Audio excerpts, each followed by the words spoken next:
My name's Anya Kielar. This is my first solo show at Document. The show is entitled Madam, and this show contains 4 new works that are part of a larger portrait series. The pieces are carved out of foam and are encased in a resin, and then that is then covered in my handmade textile. I've been working with textiles for quite a while. I've always been interested in sculpture and relief, and then I kind of merged my 2 interests together. The textiles are all handmade, so usually I'll work on a linen or canvas base, and sometimes, dye the whole fabric, and then do handwork, stencil work, brush work. So for this show, I kind of created 3 textiles first that are kind of stone-ish. They have a splatter or maybe, a grid or something graphic that isn't quite an actual natural repeat. A lot of my fabrics have like a repeat in them.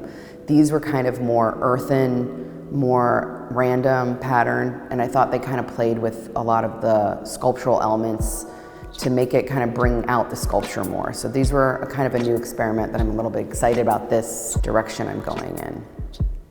This piece is entitled Mother. She had a kind of soothing, saintly look to her. She kind of reminded me more of like an actual, what you think of when you think of a 3-dimensional relief carving. I purposely made the fabric for this one to reflect nature.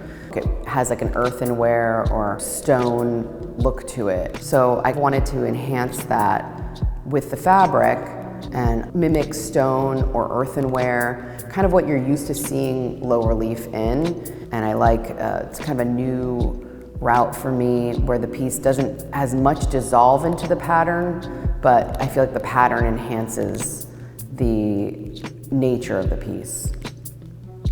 This exhibition is kind of a series of 4 portraits, and I feel like with this show, I wanted the works to be a little bit more intimate, a little bit more singular. Something great that came out of this show is kind of the idea of not hiding them in the pattern or having them emerge from the pattern, but having the pattern kind of mimic nature so you actually see the portrait more.